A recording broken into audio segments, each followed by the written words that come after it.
Hello everyone, welcome back. आज की video में हम आपके एमपी बोर्ड क्लास 12 के इंग्लिश के पेपर का एनालिसिस देखेंगे।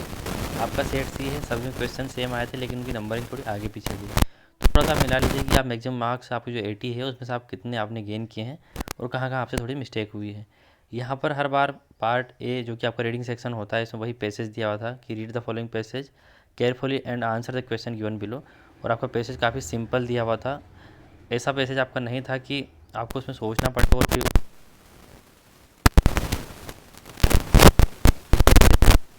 का। और यहाँ पर 10 क्वेश्चन इससे आए थे। अब यहाँ पूछा गया कंपलसरी जो आपका एक शब्द है, इसका आपको क्या करना था, give the words from the passage that gives the meaning of, यानी आपको सिनोनियम बताना था। तो सिनोनियम में आप अच्छे जानते हैं कि इसका समानार्थी बताना होता है जो उसका सेम अर्थ होता है। तो कंपलसरी यानी आपको ज़रूर ही करना होता है, तो वो ओब्लिगेटरी होता है। तो इसका ओब्लिगेटरी ही सही रहेगा। ये रिलीजियस धार्मिक होता है, परमिसेबल या अनुमति वाला होता है। Give the verb form of the word prohibition. Prohibition का मतलब होता है मनाही, मना करना। और आपको इसका वर्ब फॉर्म बताना है, यानी कि इसका मेन फॉर्म बताना है। तो ये यहाँ पर नाउन है और यहाँ पर आप देखेंगे तो वर्ब फॉर्म यही रहेगा इसका, प्रोहिबिट। और इसका second form prohibited, third form prohibited, और वर्ब की फोर्थ फॉर्म आपकी प्रोहिबिटिंग हो गई, तो ये फोर्थ फॉर्म है।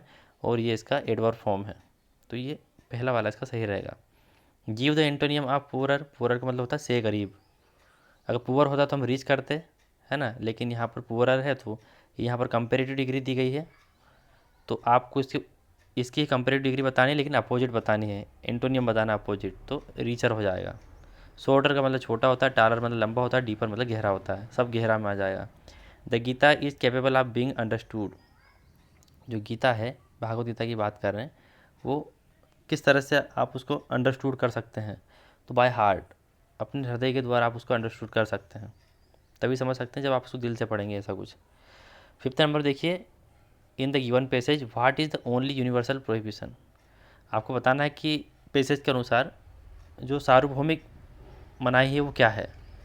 तो डिजायर फॉर फ्रूट, यानी फल की इच्छा जो हम करते हैं कर्म करने के साथ साथ, वो नहीं होना चाहिए। हमेशा कर्म करना चाहिए, फल की इच्छा नहीं करनी चाहिए।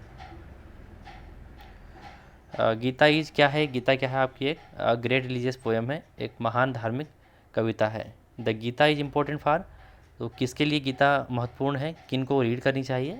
तो every age the people at large, यानी बड़ी संख्या में सभी उम्र के लोगों के लिए। 8 नंबर का क्वेश्चन है आपका, what do you understand by dos and don't, यानी क्या करना चाहिए और क्या नहीं करना चाहिए, इससे क्या मतलब इस एक्सट्रैक्ट में। तो आपने अगर एक्सट्रैक्ट नहीं पढ़ा हो तो आपको पता है कि work that should be done and work that should not be done, काम जो कि हमें करने चाहिए और काम जो हमें नहीं करने चाहिए, कि क्या करना चाहिए क्या नहीं करना चाहिए, यही आपको गीता सिखाती है। According to Krishna the Gita is only for those. भगवान कृष्ण यानी गॉड, जो लॉर्ड कृष्ण है, उनके अनुसार जो गीता है वो किन के लिए है। तो हु हैव फेथ, जिनमें आस्था होती है, जो आस्था रखते हैं चीज़ों में, उनके लिए गीता है। अपोजिट ऑफ द मेलाइज, तो इसका आपका हो जाएगा गुडविल।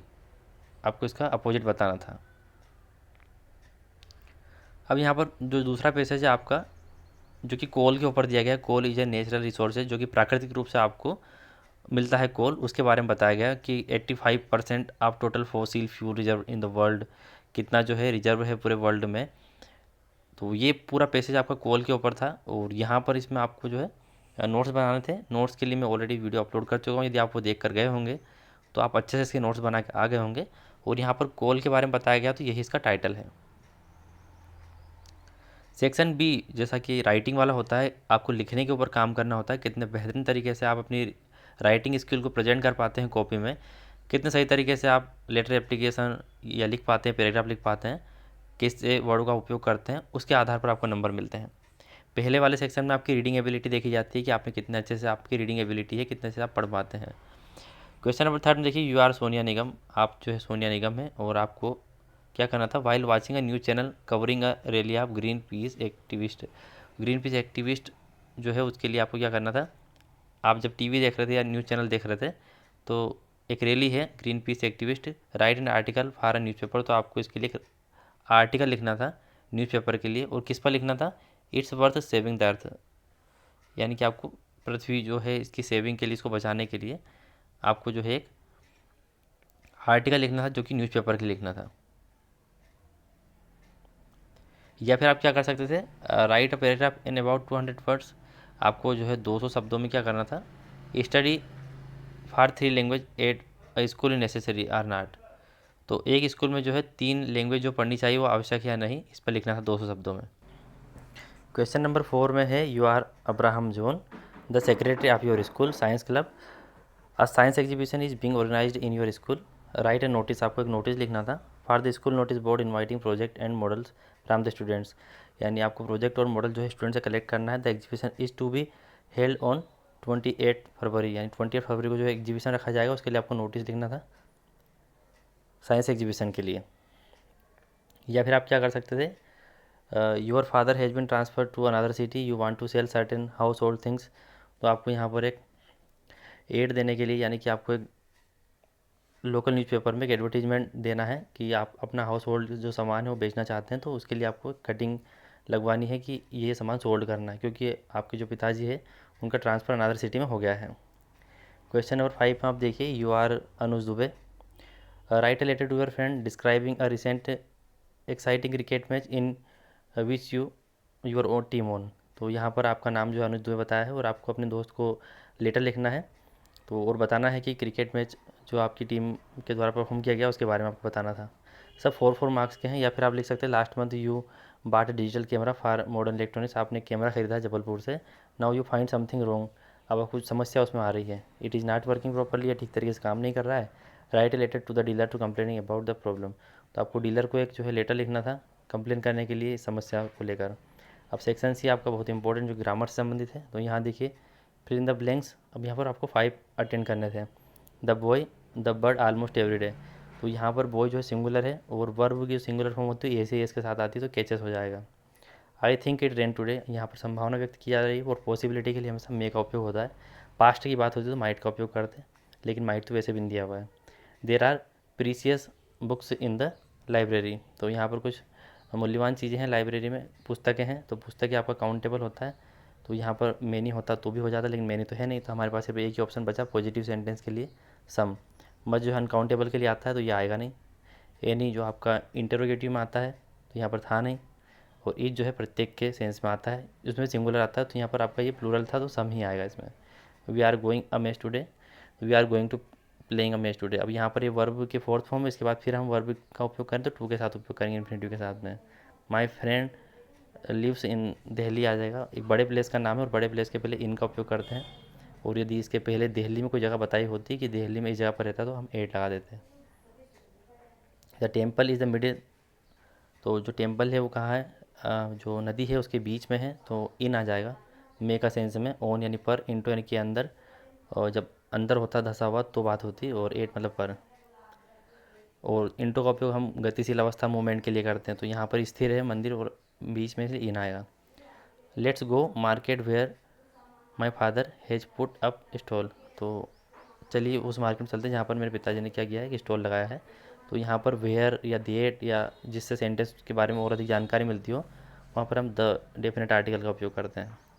डू एज डायरेक्टेड आ जाइए यहाँ पर ग्रामर में। यहाँ पर दो आपको सेंटेंस दिए थे, Sita does not sing, Sita does not dances. अब आपको यहाँ पर नाइदर नोर लगाना था, तो सीता जो है आपका कामन है तो सीता लिखेंगे। और आप यहाँ देखिए सिंग और डांस जो है दो ये वर्ब है, तो नाइदर नोर का एक नियम है कि वर्ब के पहले यदि आपने लगाया है नाइदर यहाँ पर, तो फिर दूसरी वाली वर्ब के पहले नोर आएगा। यदि आपने नाइदर सब्जेक्ट के पहले लगाया है तो दूसरा सब्जेक्ट जो कि इसमें सेम ही सब्जेक्ट है तो फिर उसके पहले नोर आता। तो यहाँ पर इसका सही हो जाएगा सीता, फिर नाइदर, इसके बाद एक वर्ब आ जाएगी। ए से एस लगाया क्योंकि ये आपका सिंपल फॉर्म में आ गया अब, इसलिए इसमें ए से एस लगाए। वहीं डांसेस में भी ए से एस आ गया है। मिस्टर गुप्ता टीचर्स अस हिंदी। जो मिस्टर गुप्ता है वो हमें क्या पढ़ाते हैं, हिंदी पढ़ाते हैं। आपको वॉइस चेंज करना था, तो यहाँ पर आप देखिए ए से एस लगा, मतलब प्रेजेंट इंडेफिनिट टेंस है। इसको बदलेंगे तो प्रेजेंट कंटिन्यूस की हेल्प में आपका उपयोग करेंगे, और ऑब्जेक्ट को सब्जेक्ट में बदल देंगे तो ये सब्जेक्ट बदल दिया हमने। हिंदी आपका सिंगुलर तो इज लगा देंगे। वर्ब की थर्ड फॉर्म आती है तो टीच का टोट हो जाएगा।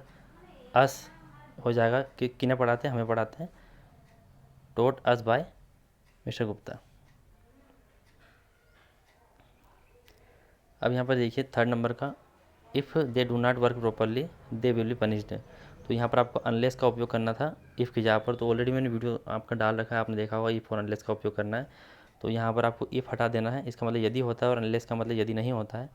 तो आप यहाँ पर यदि, तो यहाँ पर आपको मिल गया, और नहीं आपको यहाँ पर मिल गया, तो इनको रिमूव कर देंगे सबको। तो यहाँ पर हो जाएगा आपका unless they work properly they will be punish. दूसरे वाले में कोई परिवर्तन नहीं करना है, नोट हटाएंगे तो डू ऑटोमेटिक हट जाएगा, और इफ़ यहाँ पर अनलेस लगा देंगे। He is too weak to stand, वह खड़ी होने के लिए कमज़ोर है, या वह खड़ा होने के लिए कमज़ोर है।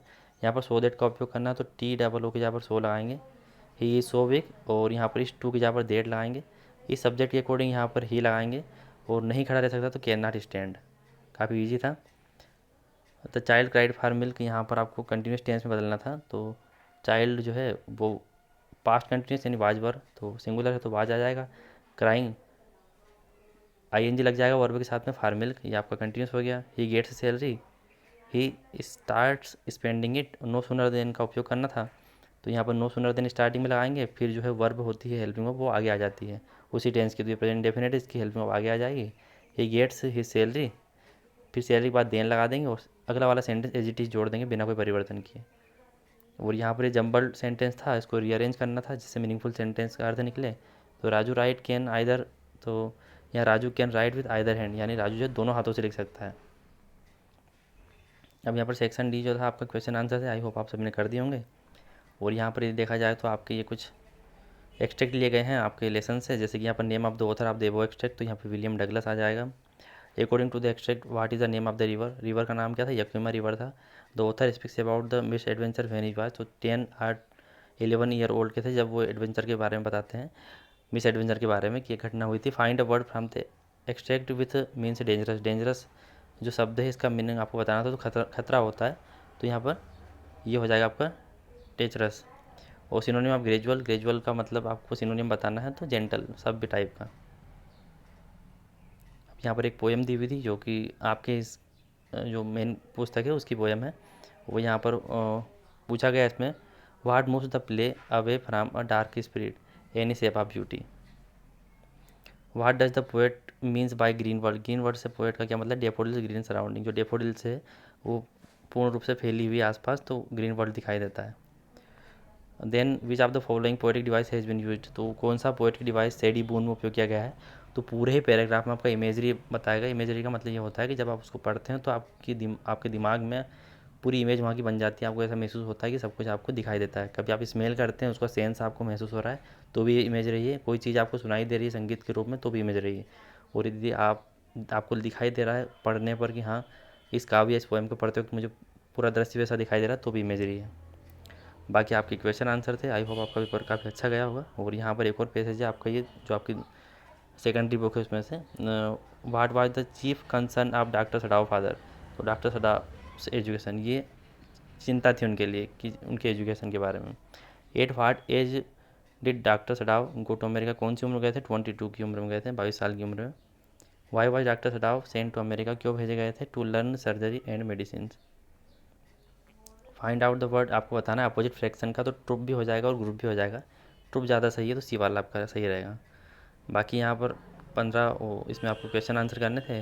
तो पेपर बताइए आप सभी का कैसा गया और कितने मार्क्स आपने गेन किए, नीचे कमेंट जरूर कीजिएगा। और यदि समरी वाले वीडियो जो आपने देखे हैं या ई फनलेस वाले, ग्रामर वाले, प्रीवियस ईयर वाले अपनी वीडियो देखे हैं वो आपके लिए हेल्पफुल हो तो जरूर कमेंट करके बताइएगा। मिलता हूँ दोस्तों अलग इन्फॉर्मेटिव वीडियो में, तब तक टाटा बाय बाय।